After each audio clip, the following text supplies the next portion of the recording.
No Religion, 2. By Buddhadasa Bhikkhu. Please forgive me, I don't mean to be insulting, but I feel that many religious people don't yet understand their own religion.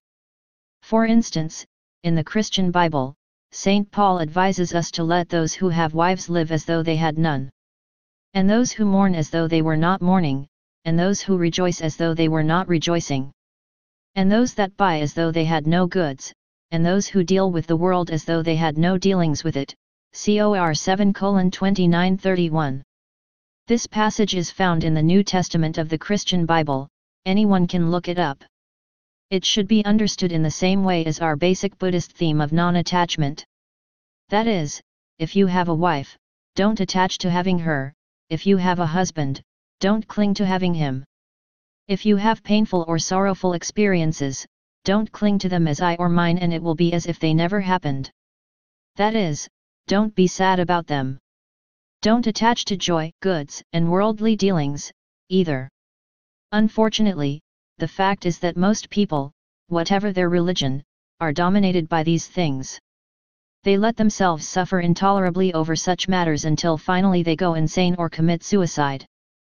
But those of us who follow St. Paul's advice can go on as if nothing had happened. That kind of suffering doesn't happen to us, we remain fine. We buy things without taking anything home, which means we never get attached to what we buy and take home. We bought it, we brought it home, but it's like we didn't buy anything, because we don't give birth to the thought that we possess something.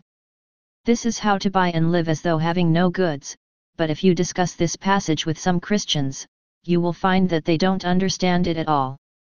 Even some of the clergy, the teachers of their religion, couldn't explain to me correctly how to practice in accordance with St. Paul's instructions.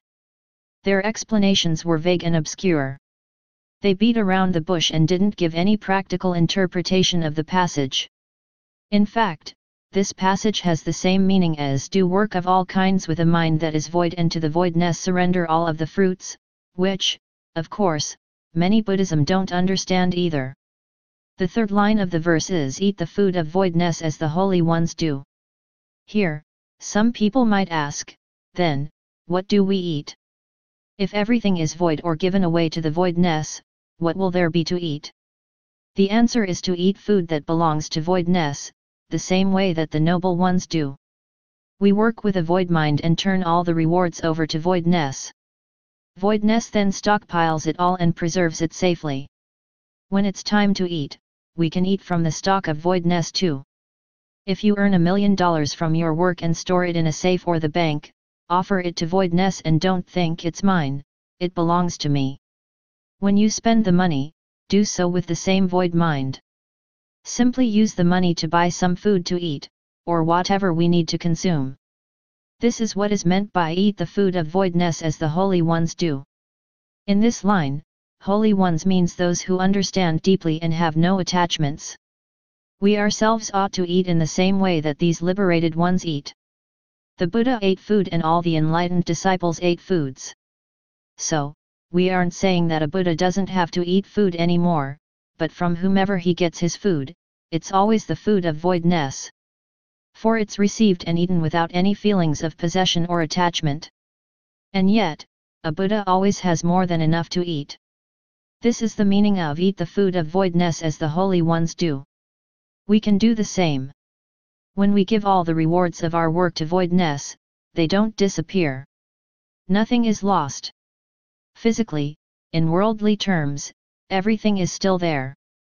It's stored and protected in the usual ways, and the law still recognizes that it belongs to us. If someone tries to snatch it away, we can battle to protect our rights in court, but always with the same void mind. That is, we needn't get angry or upset, we needn't suffer, we needn't feel personally involved, we needn't attach. In fact, with complete non-attachment we will be able to argue our case even better. We needn't create any problems for ourselves, things won't become complicated and difficult, and we will be able to protect our rights most effectively. To pursue this point a little further, even when caught in an argument or involved in a lawsuit, we should be restrained and mindful at all times so that the mind is free of attachment. Take care not to be attached or emotionally involved. In other words, first make sure the mind is void, then argue and fight out the case to the finish. In this way, we will have the advantage. Our side will debate more cleverly, will argue more skillfully, and will experience a higher level of victory. Even in cases when we are forced to be insulting, use the usual words but do so with a void mind. This may sound funny and hopelessly impractical, but it really is possible. The word void includes such strange aspects. They are all implications of working with a void mind, willingly giving all that we get to voidness, and always eating food from the pantry of voidness. The fourth, final, and most important line of the verse is you'll have died to yourself from the very start. We already have died to ourselves. That precious inner me is gone. From the very first moment. This means that when we re-examine the past and reflect upon it with clarity, mindfulness, and wisdom, we will know for a fact that there never was a person or individual. We will see that there are only the basic processes of life, khandha, the sensory media, ayatana, the elements, dhatu, and natural phenomena, dhammas. Even the things we had previously clung to as existing no longer exist. They died in that moment. Everything has died at the moment of its birth.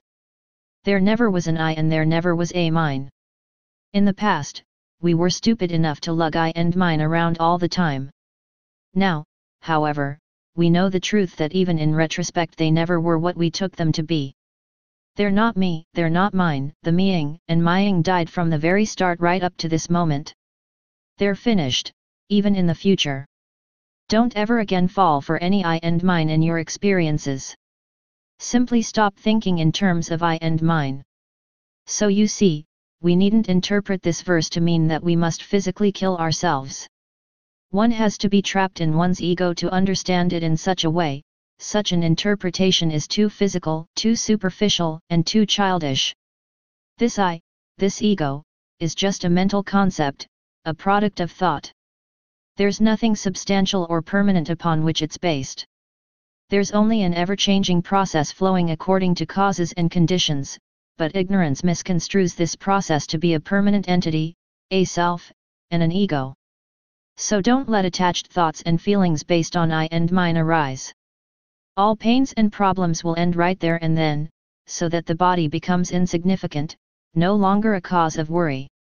It's merely a collection of the five aggregates, khandha, functioning according to causes and conditions, pure in its own nature. These five aggregates or component processes of life are naturally free of attachment and selfishness. As for the inner aspect, those habits of desire and selfishness, try to do without them. Keep striving to prevent them from being born until the defilements and selfishness have no more opportunities to pollute the heart. In this way, we force ourselves to die, that is, we die through the elimination of polluting selfishness and defilements, kilsa. Just don't allow any egoistic consciousness, that's the meaning of death in Dhamma language.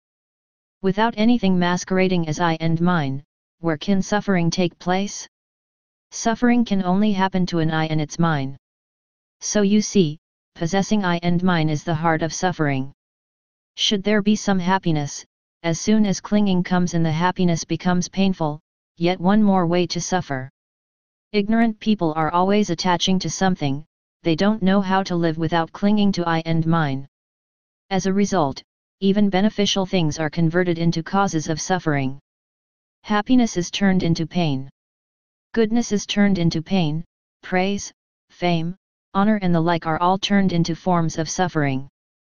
As soon as we try to seize and hang on to them, they all become unsatisfactory, painful, and ugly. Among good and evil, virtue and sin, happiness and unhappiness, gain and loss, and all other dualistic pairs, suffering inevitably happens whenever we attach to either pole of one pair or another. Clinging to one pole also traps us in its opposite partner. When we are intelligent enough not to cling or be attached to any form of dualism, then we will no longer suffer because of these things. Good and evil, happiness and suffering, virtue and sin, and the rest, will never be painful again. We realize that they are merely natural phenomena, the ordinary stuff of nature. They all are naturally void and so there is no suffering inherent in any of them. These are the consequences of not having an ego, of not having any I and mine in the mind. Outwardly, we may say I and my according to social conventions, but don't let them exist in the mind or heart. As St. Paul said, let those who have wives live as though they had none, and those that mourn as though they weren't mourning, and those who buy as though they had no goods. Externally, we should behave the same as others do, eat like they eat, work like they work, and speak like they speak. Speak in their people language, this is my house, this is mine. There's nothing wrong in using these words when necessary, but don't let the mind fall for them. Leave such words outside, don't let them into the mind, don't believe them. We ought always to train ourselves this way, that is, mouth is one and mind another. The mouth says one thing, but the heart knows otherwise. Actually, this phrase is usually an insult used to condemn liars and conmen, not something to be encouraged. In the end, however, it can be turned around and applied to a person who really practices Dhamma. That is, whose external behavior conforms with worldly conventions but whose internal reality is another story. While the external expressions actually take place, they don't manifest in the mind. We call this, mouth is one and mind another, or external and internal do not correspond. A behavior that we used to condemn and try to abandon because of its dishonesty and crookedness becomes the most noble and excellent form of speech. Sometimes Dhamma language seems rather strange. To be honest, in both mouth and mind, that is, speech and thought, is people language, not Dhamma language. Ordinary people demand that our words' honesty reflect our thoughts, but when it comes to the Dhamma language of the Buddha, we practice in the manner called mouth is one and mind another. In other words, the outside appears one way, while the inside is the opposite. Outwardly, in our speech and actions, we may possess all the things that others possess, but in the mind we possess nothing. Inwardly, we are broke and bankrupt, without a penny to our names. So please remember this saying. Mouth is one and mind another. In its Dhamma language meaning, of course, not in the people language understanding. Please give it some thought. Another common teaching concerns humility. The Buddha taught us not to boast or show off, and Jesus Christ emphasized this point even more. There are many pages in the Bible concerning this subject. In the Sermon on the Mount, Jesus teaches us to do our religious practices, such as praying, giving, charity, and fasting, in secret so as to not let others to see, Matt 5-7, especially 6. If it's something we want others to see, that means we want to show off, which is attachment. If we apply his teaching to our Buddhist practices, such as when we keep the special precepts on the observance days, Aposatha, we shouldn't dress up or powder and perfume ourselves. Don't let anyone know we are keeping the special precepts, just keep them strictly. Jesus stresses this point in many ways, both in this sermon and elsewhere. When offering prayers to God, fasting, or practicing austerities, don't let others see. If we wish to give alms or make a donation to charity, do so secretly, don't let others know who the giver is. Jesus teaches us to do everything without anyone knowing.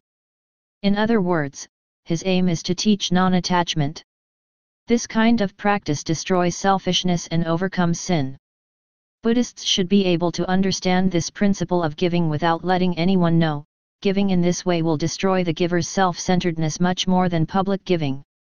As you know, we like to say, sticking gold on the image's back. This saying can be interpreted in two ways. As understood by foolish people, this should never be done, because sticking gold leaf on the back of an image won't gain one any honor, reputation, or other benefits. 1 in Thailand, putting small squares of gold leaf onto Buddha images and other respected objects is a popular form of making merit. According to popular Thai belief, by affixing gold leaf to the eyes, mouth, forehead, cheeks, etc., of a Buddha image, the one who affixes it will be reborn in her next life with beautiful eyes, mouth, forehead, cheeks, etc., just like those of the image decorated with gold. At the same time, her merit-making is seen by all. On the other hand, wise people take the words sticking gold on the images back to mean something good, because one doesn't receive any recognition, praise, status, or honor from the act. One hasn't traded the goodness of the act for any worldly benefits. Thus, one makes more merit than if one were to stick the gold on the front of the image. Here we see that the teachings of Christianity and Buddhism are the same, they have the same meaning, namely, to destroy attachment. We should do all religious duties and practices without others knowing. In the end, it's like they don't exist anymore and we don't exist either. There's no good, no evil, no virtue, no sin, no happiness, no suffering, and, finally, not even any religion. This is the highest level of religion. Now, let us consider the fact that non-attachment, the highest Dhamma, is something wonderful, priceless, and extraordinary. It's the heart of every religion. It's the essence of Dhamma. If there is a God, it can only be found right here in non-attachment. Non-attachment, the highest Dhamma, is wonderful precisely because anyone seeking it need not invest anything. No money, gold, or jewels are needed, not even a single penny. According to people language, nothing can be obtained without an investment. If they listen to people language, those who wish to gain merit, goodness, or whatever must pay in money, silver, and gold, or invest their labor. If they listen to Dhamma language, however, the reality is quite different. The Buddha said that Nibbana is given free of charge. Nibbana, the coolness and peace experienced when there's no attachment, doesn't cost a penny. This means that we can practice for the sake of Nibbana without spending any money along the way. Jesus said what amounts to the same thing. He invited us to drink the water of life for which there is no charge. He said this at least 3 times. Further, he called us to enter eternal life, which means to reach the state where we are one with God and therefore will never die again. Let him who is thirsty come, let him who desires take the water of life without price. Revelation 22:17. This call of Jesus is identical to what is taught in Buddhism. The Buddha said that the noble path of liberation, the liberating results, and Nibbana are free of charge, no monetary investment is required. We live according to the Noble Eightfold Path, which means we give up this, give up that, and keep giving up things until everything is surrendered. Give up everything and take nothing back. Don't receive any payment and we won't have to pay anything, we will realize what is called the Noble Path, the liberating results, and Nibbana. We can taste the flavor of Nibbana without paying a penny. We spend a lot of money trying to buy Nibbana, but the money just get in the way. It's like investing money in order to win a palace in heaven, the two have nothing to do with each other. In fact, they are incompatible. If we want to give charity, it should be solely for the sake of others. Nibbana is our first concern and requires no money. Why do we make donations then? Not for ourselves, of course, but to help our fellow human beings so that they may also reach that which requires no financial investment. So, we contribute money to build temples and schools, we develop methods of teaching. And we publish books in order to help our fellow human beings to travel on the right path, to travel toward that which is obtained without payment, Nibbana. Those of us who intend to earn merit with their gold and silver should please think in this way. If those who intend to invest their money for so-called spiritual rewards don't reconsider, they will incur losses rather than make profits. Not only will they fail to make a profit, they won't even be able to recover their investment. And when there is no profit and no breaking even, there is only loss. To act that way goes contrary to the words of the Buddha who said, "It's free." Jesus also said that it's free. Jesus added further that what you received without pay, give without pay, Matt 10:8. It seems that the Buddha never said quite the same thing, but we can say, from the implications of his teaching, that he could easily have spoken these words. If something is obtained for free, we ought to pass it on for free, too. Don't be unwilling or reluctant. Don't go taking advantage of people by claiming favors or hinting that they'll benefit by helping one in such and such a way or implying that students owe a debt of gratitude to their teachers. All of that is inappropriate. When we get something for free, we must give it away for free. Therefore, as the loftiest of all things, the Dhamma of each religion is something to be obtained for free. Once we have got it, we are obligated to pass it on to our fellow human beings for free, also. Don't try to wheedle any benefits out of it in return. When we make contributions to religious causes, they are for a particular purpose, which has no bearing on our realizing nibbana. Such contributions are meant to be instrumental in helping people who don't yet see the way to be able to find it and eventually arrive at that which is given away for free to everyone. In the end, they also will obtain that precious thing which is obtained for free, without any obstacles. If we look carefully, we will see that the pinnacle, the most excellent of things, which we get for free, is called nibbana, as well as by many other names. Jesus called it life. This state in which we currently exist is death. Because everyone is dying, they don't reach God, they don't reach the ultimate. Yet, if we follow the teachings of Jesus, we are born again at once. After dying for so long, we need to be reborn. When we are born anew, we are born into eternal life, which is true life. The Buddha spoke in the same fashion. He said that we don't realize that this existence is like being dead, that is, that it's suffering. We must make the required knowledge, we must awaken into a new world, newly born. Then there will be no more suffering. To understand this is a fundamental principle. Up until this realization, we were dead, that is, full of I and mine. Always living under the burden of ego, and egoism is death. Because of I and mine, we died over and over again. Now we are reborn into eternal life, the life of nibbana, the deathless life, the immortality in which all I and mine end. The word reborn here comes to means a life without ego, free of I and mine. This is the true life which can never die. The five aggregates, khandha, the basic processes of life, are now pure, the body and mind are free of attachment and selfishness. Prior to this, the five aggregates, the body-mind process, were continually being grasped at and clung to by means of I and mine, and were always stained by these corrupt attachments. That continuous I and mine was death. When the polluting desires and attachments are completely gone, there is a new birth in the world of the noble ones. Rebirth in the world of the noble ones is a people language expression. In Dhamma language, we speak of quenching it. Quench the I and the mine, quench ego and its selfishness. Then there's nothing. There remains only supreme voidness, which is nibbana. So says Dhamma language.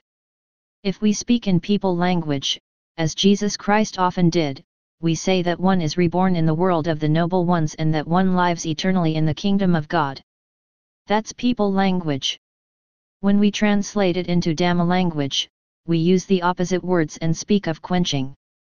One language speaks of rebirth, while the other talks about utter quenching. Only the words are different. In people language we talk about being reborn, in Dhamma language we talk about quenching completely.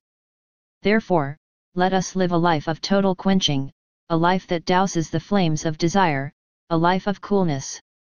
When we are burning, we are dying. A person who is hot inside is like a demon in hell, an animal, a hungry ghost, or a cowardly titan. Such a person is always dying. His attachment to I is never quenched. His ego hasn't yet been doused, it boils and bubbles inside him with the heat of fire. It has to be cooled down. To make things easier, we should remember that the word nibbana means to cool down. In India at the time of the Buddha, nibbana was a common everyday word spoken in the houses, streets, and markets. When something hot had cooled down, they used the word nibbana too to describe it. If the curry was too hot to eat, then cooled down enough to be eaten, they would say the curry is nibbana, so let's eat. Actually, this word takes on different forms as a verb, noun, and adjective, and according to case and context. As Thai doesn't conjugate words like the Indian language, only the form nibbana is used. We can see that the word nibbana wasn't originally an exalted religious term, but had an ordinary everyday usage in people language, the cooling down of something hot. For example, if a red-hot charcoal cools down until it can be picked up, we can call that nibbana. If we apply the term on a higher level, such as, to animals, then it refers to animals which are no longer hot. The heat of animals is the wildness and fierceness which is dangerous for humans. If a wild elephant or wild bull is tamed and well trained so that finally its wildness, rebelliousness, and viciousness disappear and it's safe for humans, we can say that it's nibbana, meaning it has cooled down. When we speak of humans, hot means a person who is burning and boiling as if in hell or the other netherworlds. That isn't nibbana.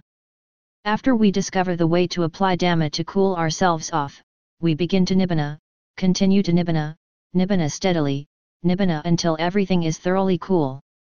Which is the highest level of nibbana, absolute coolness. Even now, we must nibbana to some extent in order to be able to sit here and discuss Dhamma like this.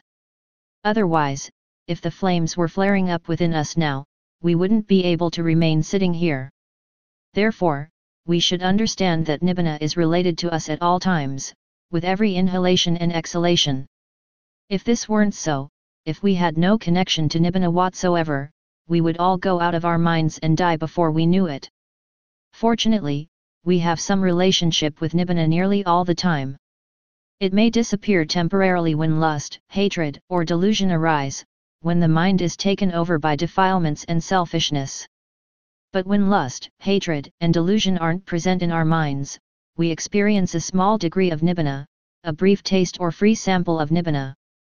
Due to the benefits of these recurring glimpses of nibbana, we don't go crazy and don't die from overheat.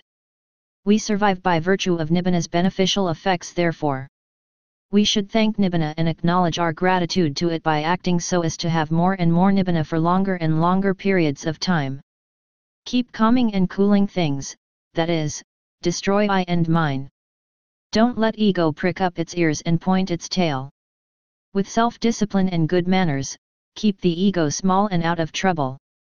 Lessen it, reduce it, shrink it, until at last nothing remains, then you will get the best thing that a human being can possibly get. Whenever we quarrel due to opinions, pride, vanity, or stubbornness, it shows that we have lost touch with nibbana. At such moments, we are crazy.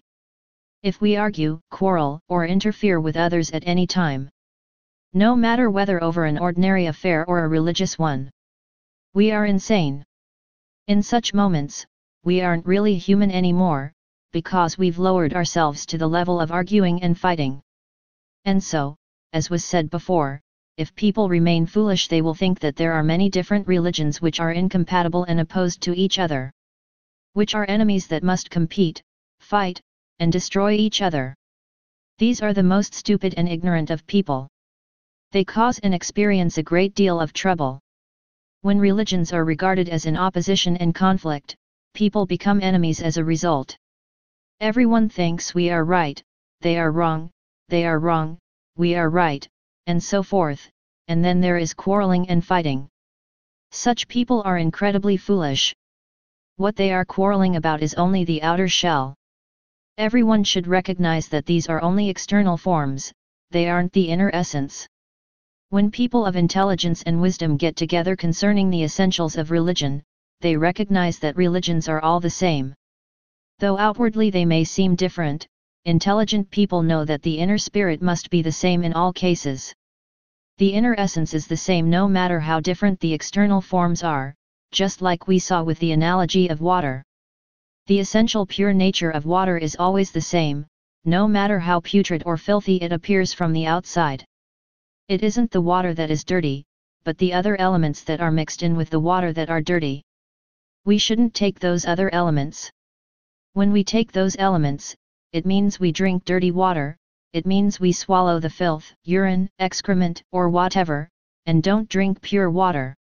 Whenever there is a quarrel, whether it's among lay people, novices, nuns, or monks, it means that the people involved are eating filth, namely, the defilements of I and mine. This should never happen, it should be given up. Don't prick your ears and point your tails. Don't puff yourself with ego and create these conflicts of pride. That's letting things go too far. Rather, our duty is try to pacify these things and cool them down. How silly it is that the older a person gets, the more full of ego he or she becomes. I beg your pardon for speaking so frankly, but some facts can't be ignored. Why do people become more egoistic with age?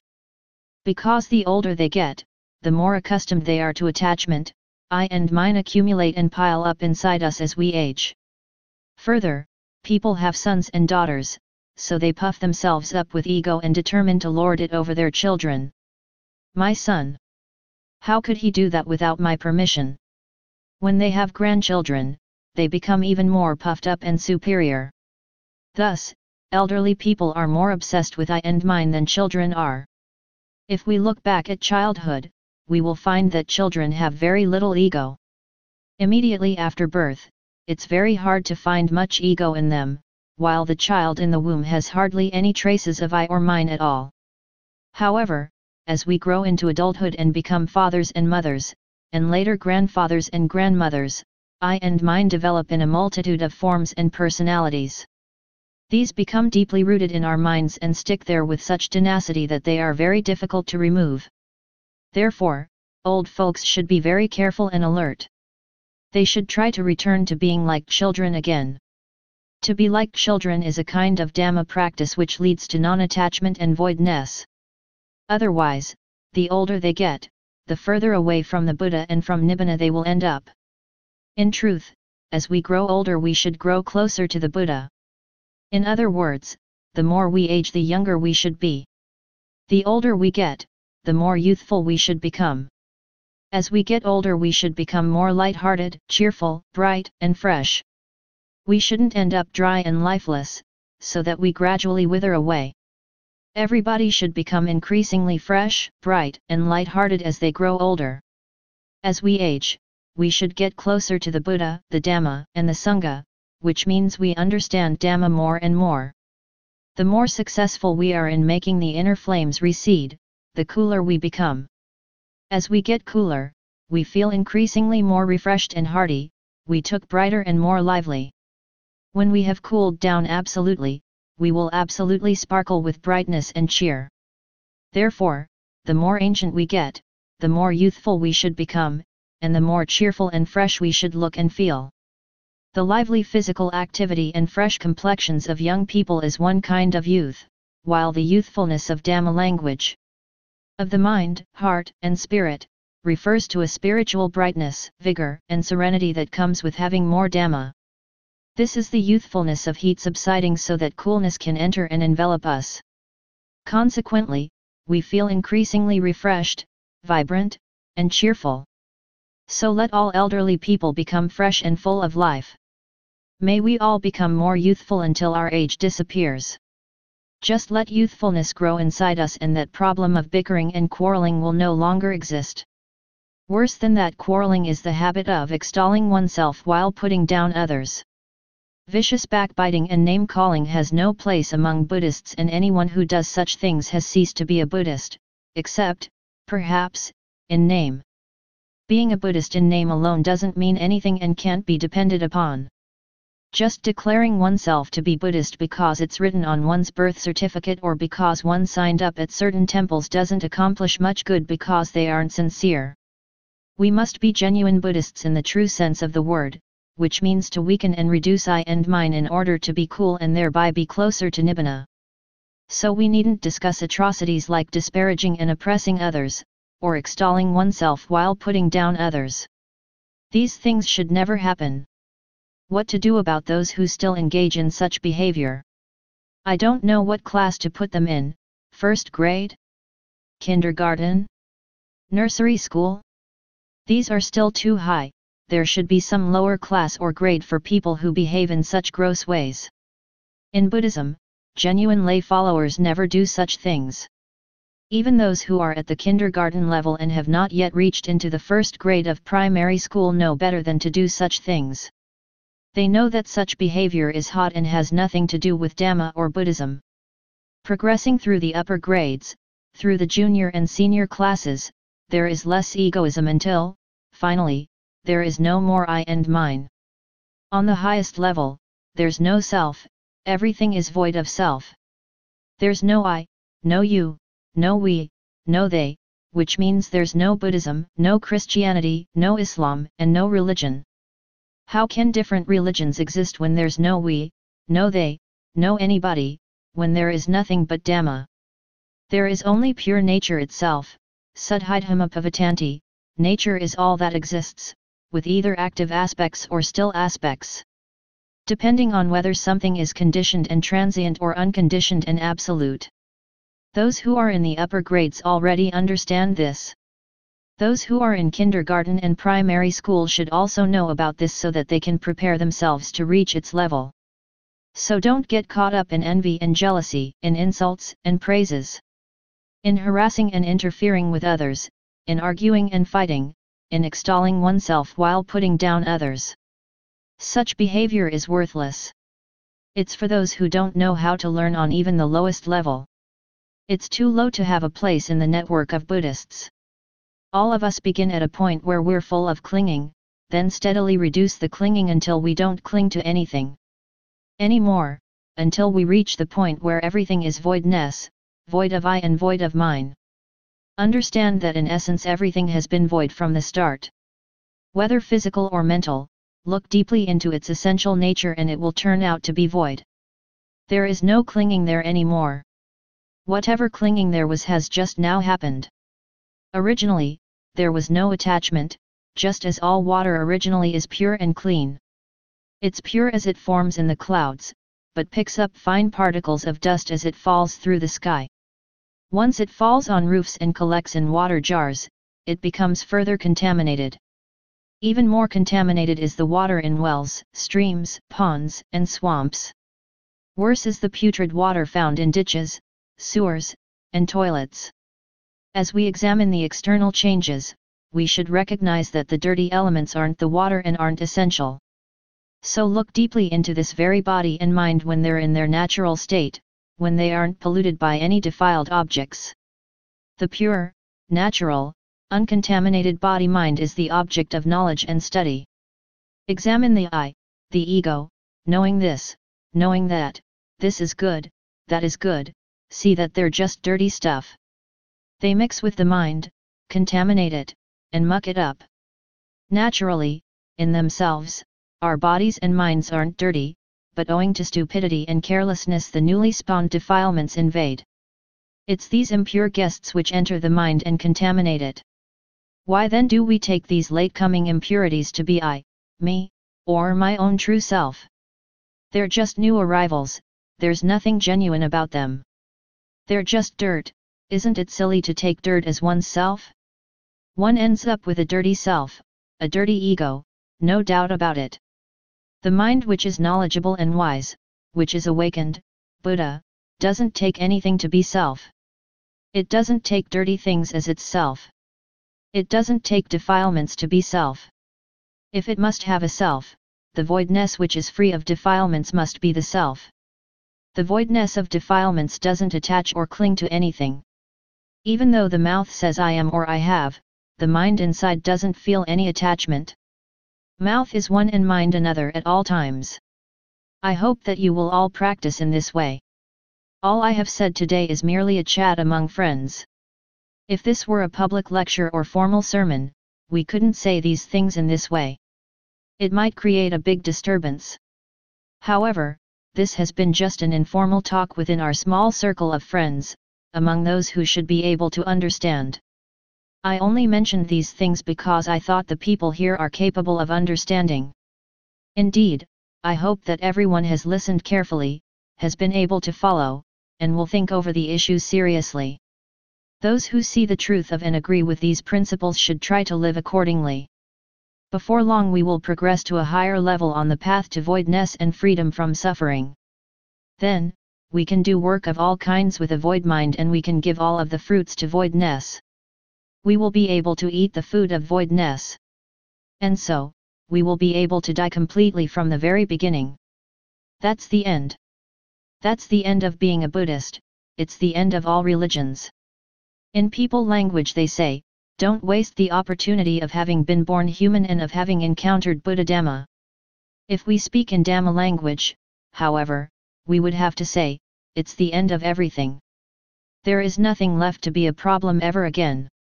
Such a life can be called eternal life, for there is no more birth, aging, illness, or death. Are you ready to die before dying?